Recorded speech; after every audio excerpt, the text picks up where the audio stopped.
때는 조선조 말 경기도 이천 땅에 한 고을이 있었습니다. 한 농가의 텃밭에서 부지런히 호미질을 하고 있는 여인이 있었는데 나이는 20대 중반, 몸은 가날펐지만 슬기로운 눈망울을 지닌 이정화라는 여인이었어요. 이마에 땀을 흘리며 바삐 호미질을 하고 있는데 갑자기 질그릇 깨지는 듯한 날카로운 고함 소리가 들려왔습니다. 정화가 소리나는 쪽을 바라보니 두 집 건너에 사는 여주댁 목소리였어요. 아이고, 이 일을 어째 이 귀한 걸 못 쓰게 만들었으니 대체 어쩔 셈이요? 아니, 노망이 나도 곱게 나야지. 아유, 속상해. 이 소리에 정화가 화들짝 놀라 호미를 내던지고 여주댁 집으로 뛰어가는 거였지요. 급히 여주댁 집 살인문으로 들어서고 보니 70대 노인이 구부정하게 서서 집주인 여주댁의 호통을 온몸으로 받고 있었어요. 정화를 보자 여주댁이 기다렸다는 듯이 삿대질을 해가며 고함을 치는 거였습니다. 서당댁 잘 왔네. 여기 좀 보라고. 우리 딸 시집 혼숙감으로 이불 호청을 풀먹여 널어놨는데 글쎄 저 노망난 영감이 이 꼴로 만들었으니 어쩔 테야.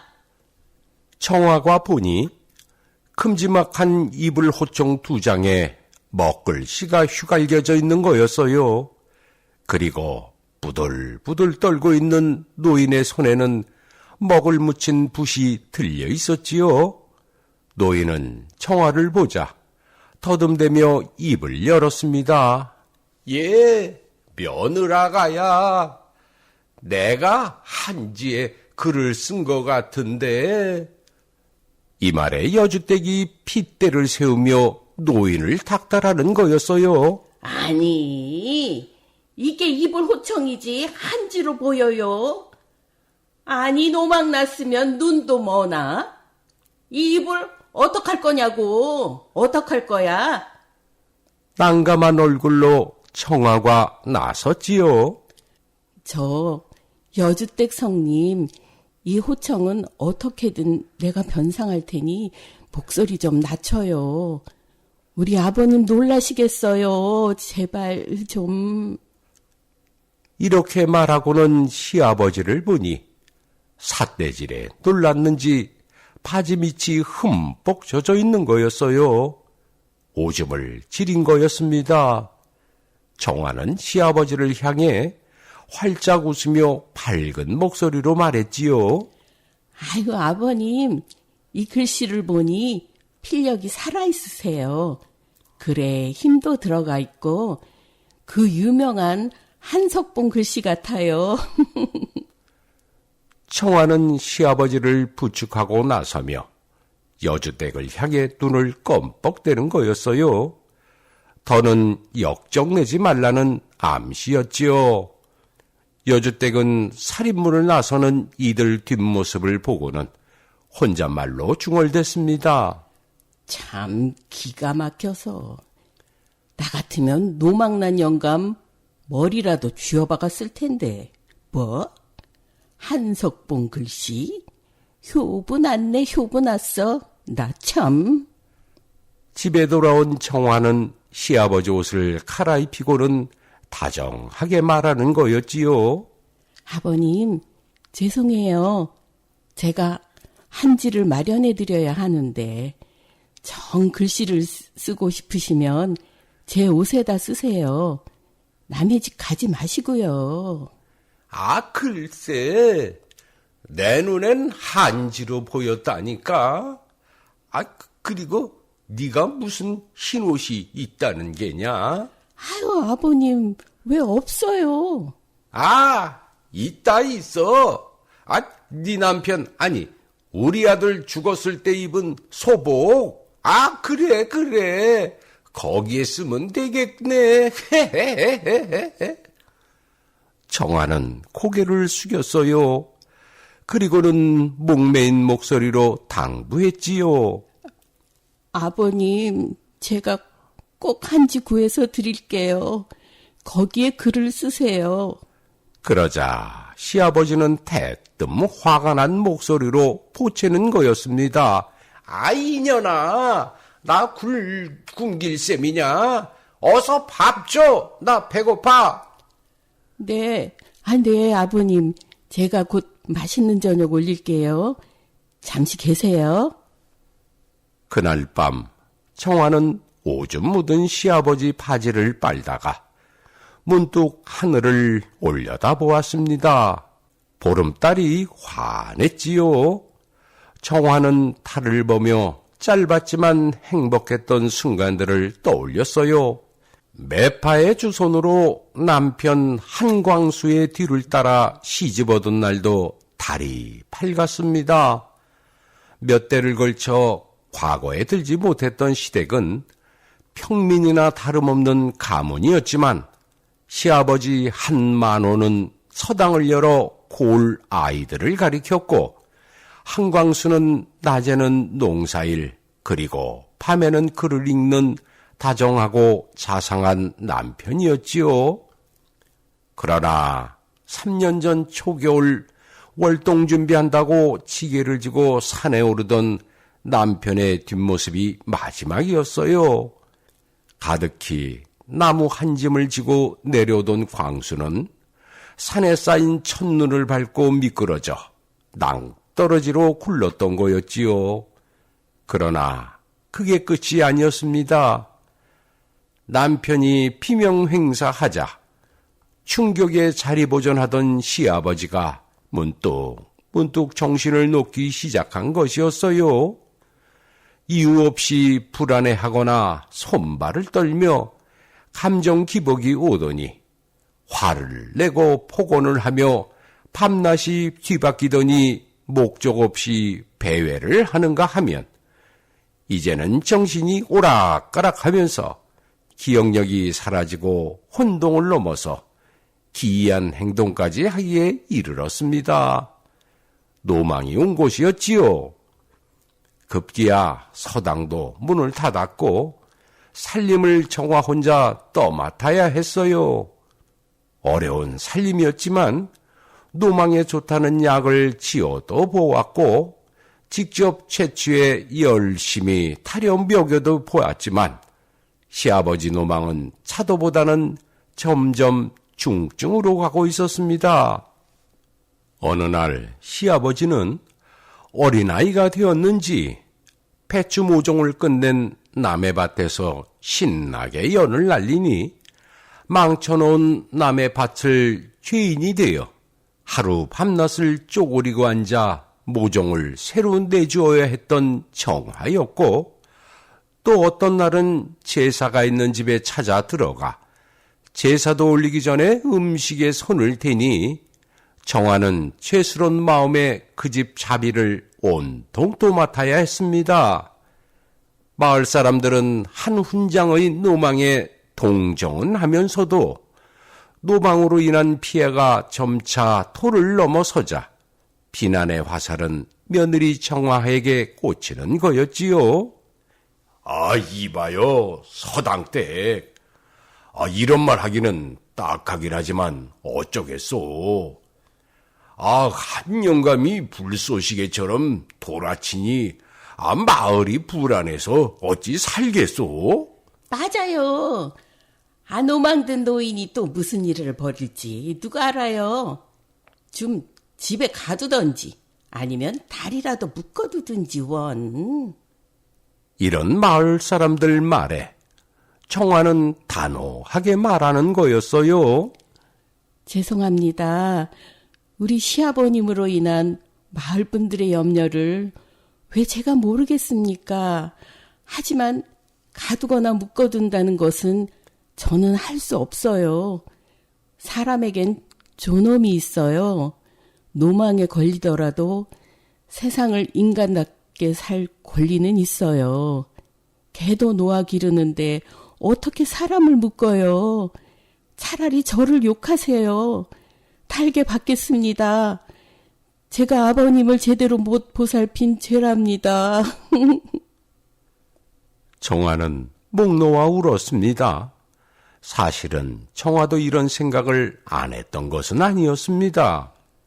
시아버지가 집에만 얌전히 계셔만 준다면 힘든 농사일도 얼마든지 할 자신이 있었지요. 밭에 있다가도 수없이 집 쪽을 돌아보며 애를 태웠던 청아였어요. 행여나 밖으로 나와 지탄받을 일을 벌이지 않을까 하는 노심초사였습니다. 차라리 논밭에 나가 있는 동안만이라도 묵고두는 게 속 편할지 모르겠다는 생각을 해보았던 것이었지요. 그런데 어느 날 잠깐 정신이 돌아온 시아버지가 부르는 거였습니다. 며느라가야, 이 시아비 때문에 얼마나 고생이 많으냐. 네가 내가 정신이 나가면 나 자신도 모르게 몹쓸 일을 벌이니 어쩌면 좋으냐? 아유, 빨리 죽기라도 했으면 좋으련만. 그래서 말인데, 며느라가야, 네가 나가 일할 때면 나를 밧줄로 묶으려무나. 그래야 너도 편코 나도 얌전히 있을 게 아니냐. 그러니 나를 묶으려무나. 청아는 시아버지를 얼싸안으며 통곡을 했습니다. 아버님, 제발 그런 말씀 마세요. 저에게 불효를 강요하지 마세요. 저는 아버님이 아무 걱정 없이 오래오래 사시기만을 바랄 뿐이에요, 아버님.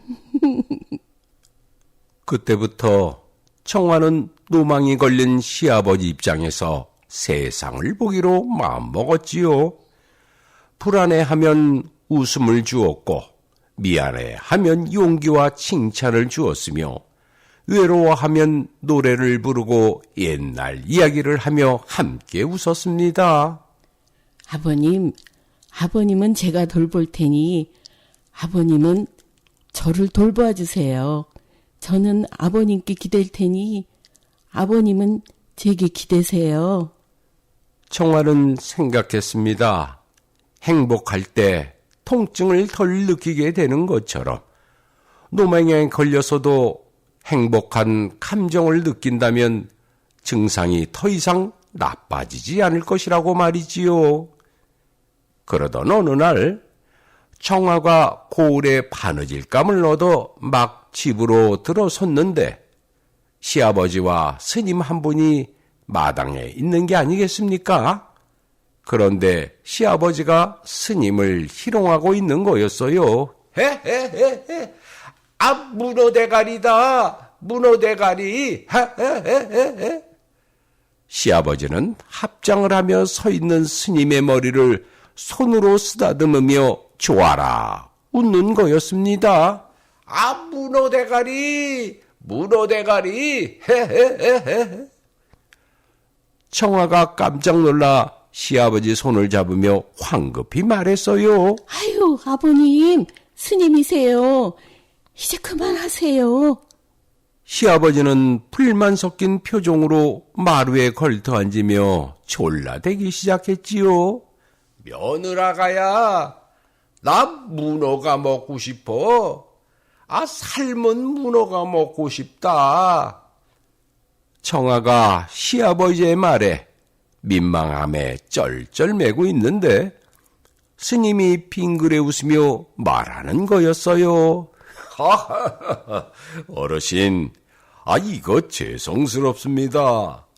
소승이 문어가 되어 삶아서라도 제 보시라도 하고 싶습니다만 아쉽게도 사람인지라.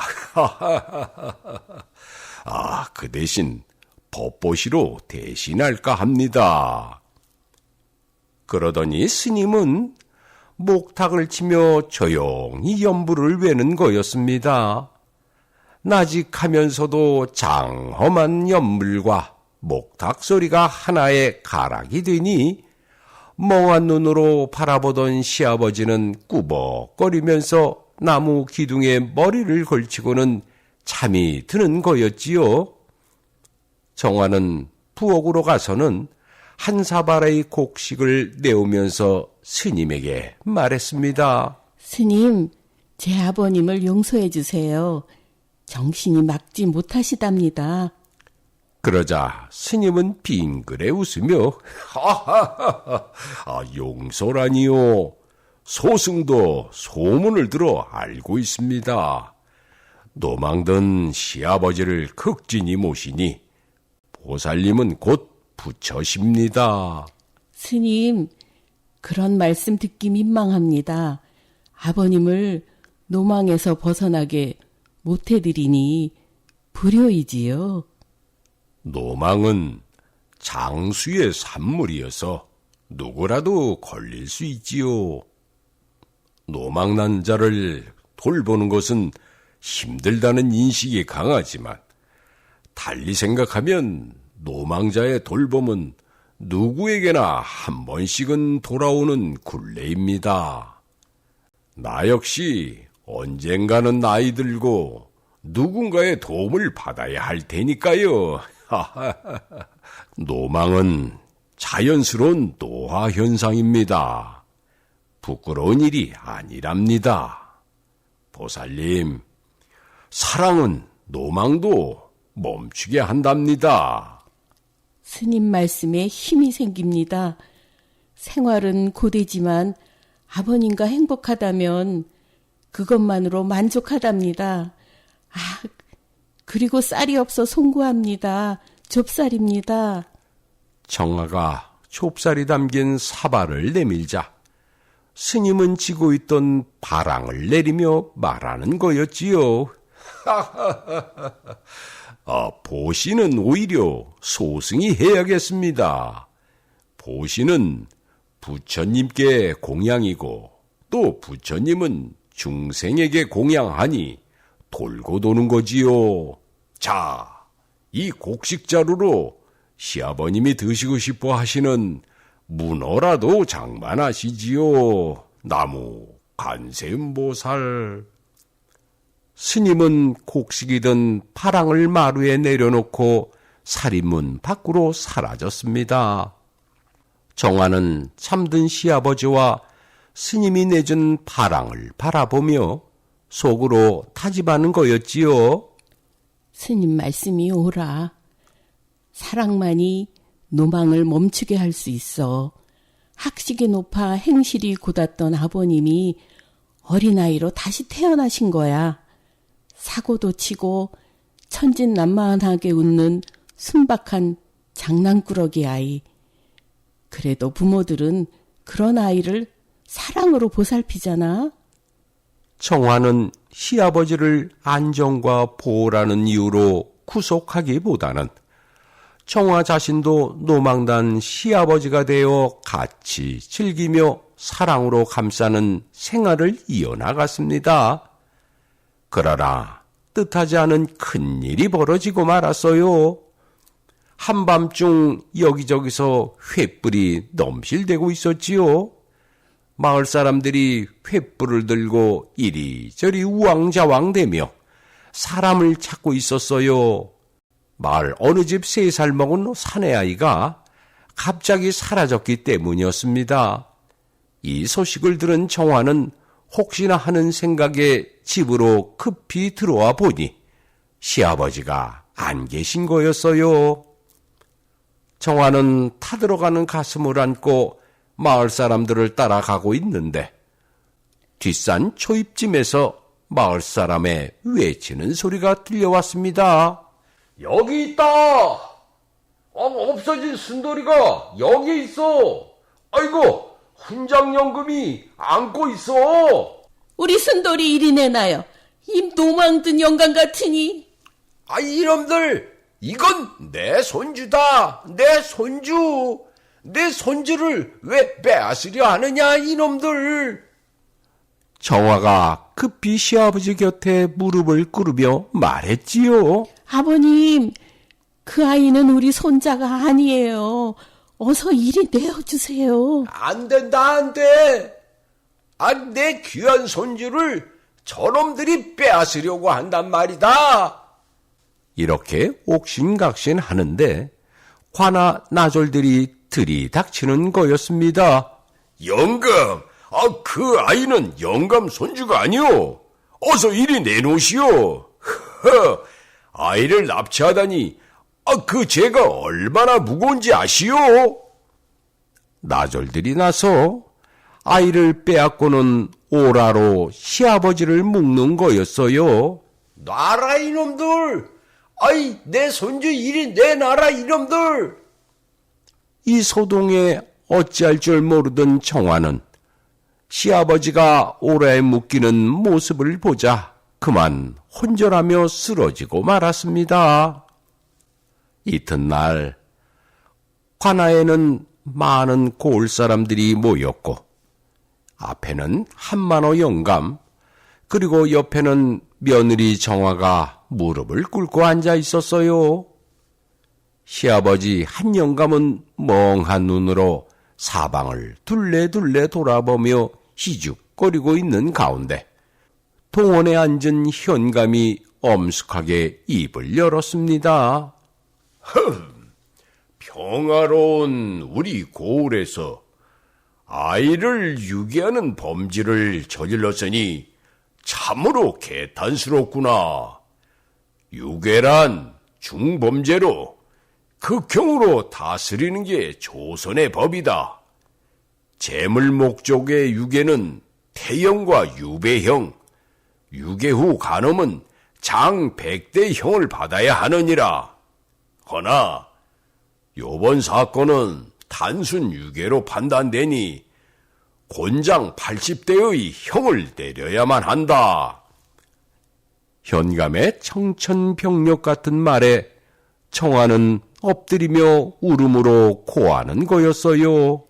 현감나리, 시아버님은 정신이 막지 못합니다. 사리 판단이 흐려서 저지른 일이 오니 부디 용서해 주시옵소서. 곤장 80대는 연로한 시아버님에게는 죽음이나 마찬가지옵니다. 제발 용서해 주세요. 제발. 노망난 내 시아비의 사정을 어찌 내가 모르겠느냐. 하지만 국법이 이러하니 어쩔 도리가 없구나.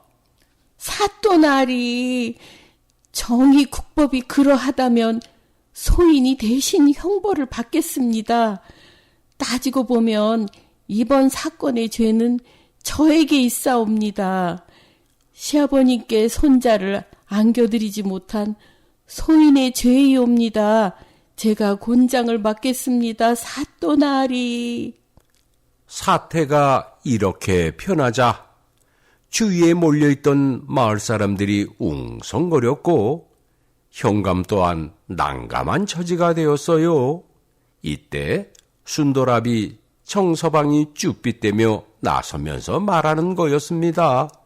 저 사또나리, 우리 아이가 유괴되어 가슴이 내려앉기는 했사오나 무사히 돌아왔으니 다행으로 여깁니다요. 저 한영감의 죄는 무겁지만 노망난 늙은이라는 걸 우리 고을 사람들은 다 압지요. 만약 곤장 맞고 한영감이 죽기라도 한다면 그것 또한 가슴 아픈 일인지라. 정서방의 말에 현감이 눈을 반짝이며 되묻는 거였지요. 그렇다면 용서한다는 말인데 그렇다면 무엇으로 보상을 하면 되겠느냐? 현감의 말에 정사방이 대답을 못하고 우물거리고 있자 현감은 청화를 향해 이렇게 말하는 거였지요. 아이 아비가 관대히 용서할 뜻이 있다 하니 너는 무엇으로 보상을 해줄 수 있겠느냐? 그러자 청화가 읊조리며 입을 열었습니다. 고마운 말씀이긴 하지만 제가 형편이 넉넉지 않아 내드릴 게 막연합니다. 하오나 제 바느질이 쓸만하니 놀란 아이에게 비단 옷 한 벌 지어서 바치면 어떻겠는지요? 청아의 말에 모두가 고개를 끄덕이며 수긍을 하니 청아는 시아버지를 모시고 무사히 집으로 돌아올 수 있었어요. 청아는 시아버지를 부축해 집으로 가며 다정히 말을 건넸습니다. 아버님, 얼마나 놀라셨어요. 얼굴이 반쪽이 되셨네요. 또 얼마나 시장하실까. 어서 가서 진지 드세요. 내 손주를 빼앗겼어. 내 손주를. 아버님, 제가 손주를 낳아드릴게요. 대신 남의 집 아이를 데리고 오시면 안 돼요. 아셨죠? 내 손주를 주겠다고? 내 손주를? 아이, 좋아라. 빨리 내 손주를 다오. 정화는 약속한 순돌이 비단 옷감을 구하러 장에 나갔습니다. 고이 간직한 은비녀를 팔았어요. 혼례 때 남편 한광수가 혼수품으로 마련해준 비녀였지요. 정화는 옷감을 사고 목화솜도 조금 마련했습니다. 그날부터 아이 옷을 짓기 시작했어요. 그리고는 솜을 넣고 갓난 아이만한 인형도 만들었지요. 정화는 인형을 시아버지 품에 안겨주며 말했습니다. 아버님, 손자예요. 아버님의 예쁜 손자랍니다. 인형을 받아둔 시아버지는 좋아서 펄쩍 뛰는 거였어요. 아유, 좋아라. 내 손주가 여기 있구나. 아이고, 예쁜 내 손주. 그리고는 청화가 옷을 짓기 위해 잘라놓은 천을 보고는 며느라가야, 나도 그 천을 좀 다오. 나도 옷을 만들 거야. 귀한 내 손주 옷을 만들어야지. 천 좀 줘. 청화는 짜투리 천을 내밀며 웃었어요. 아버님이 직접 바느질 하시게요? 그럼 내가 바느질을 해서 손주 옷 만들 거야. 시아버지 한영감은 짜투리 천을 들고는 바늘에 실을 꿰어 정말로 바느질을 하는 거였습니다. 서툴지만 이리저리 꿰매어 가며 짜투리 천을 갖고 놀기 시작하는 거였어요. 이 모습을 물끄러미 보던 정화는 느끼는 게 있었지요. 맞아. 사람은 물건이 아니야. 가만히 앉아서 쉬는 것을 원치 않아. 아버님이 할 수 있는 것까지 내가 앞질러서 해주기보다는 시간이 걸리더라도 기다려주는 것이 좋겠어. 그게 아버님의 남은 역할을 유지시키는 일이야. 시아버지 한영감은 바느질 하는 일에 집중을 하기 시작하면서 방에 머무는 시간이 길어졌고 정화에게 천을 달라고 떼를 쓰기까지 하는 거였어요. 정화는 짜투리 천이 생기는 대로 주면서도 시아버지 건강이 염려되어 일부러 모시고 나와 산책을 하기도 하였지요. 자연히 정화의 밥간일이 편해졌습니다. 마음 놓고 농사를 지을 수 있었지요. 시아버지 방을 열어보면 시아버지는 바느질한 천을 인형에게 대어보며 좋아라 웃는 거였어요. 손주야, 옷이 마음에 드느냐? 아이고, 옷이 참 예쁘지, 우리 손주. 이천 저천 알룩달룩 거기에다 어눌한 바느질 솜씨에 예쁠 것 하나 없는 누더기였지만 시아버지 눈에는 곱디고 온 비단 옷으로 비치는 거였지요. 아유, 아버님, 바느질 솜씨가 저보다 더 좋아요. 정말 예쁜 옷을 만드셨네요. 그렇지. 아, 이 옷 우리 손주에게 딱 맞지.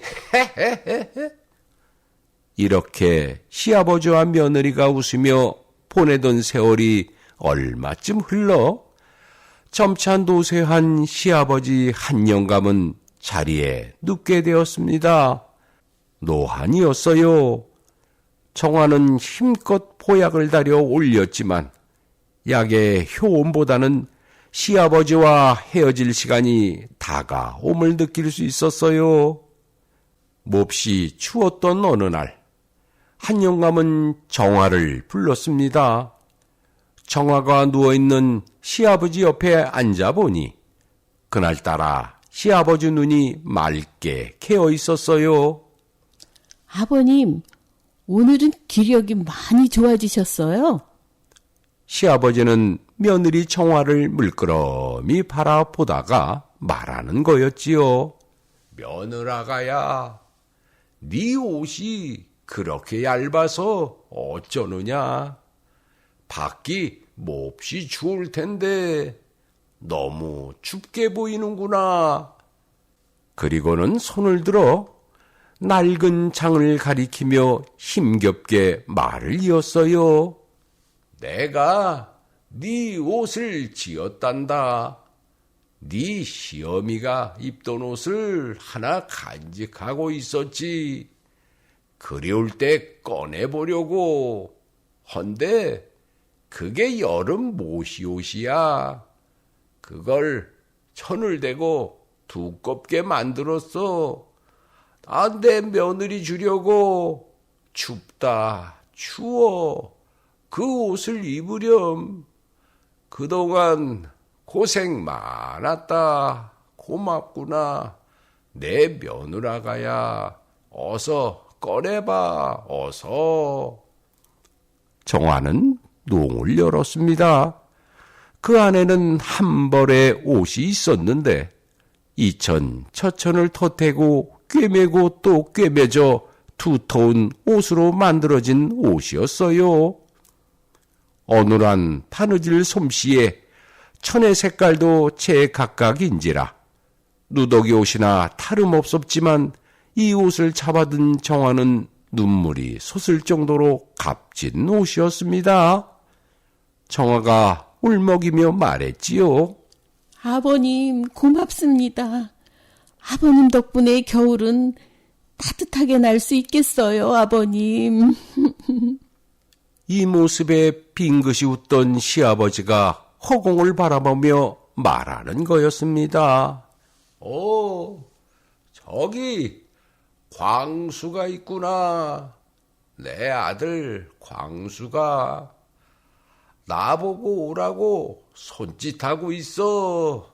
그래, 가야지. 가야지.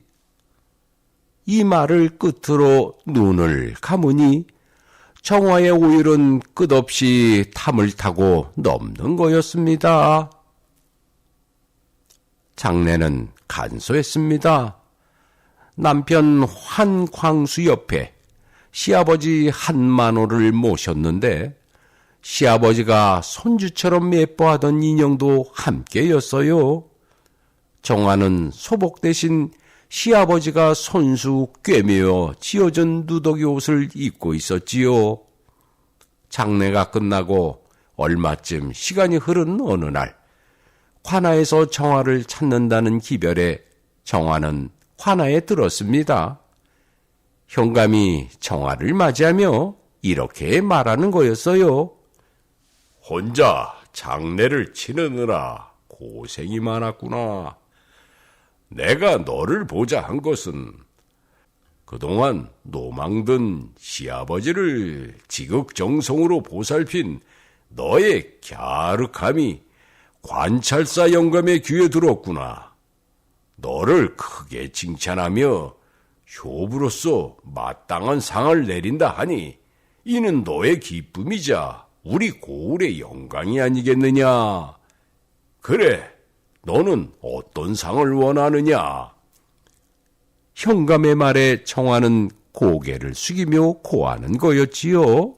사또날이 상이라니 당치 않고 효부라니 민망하옵니다.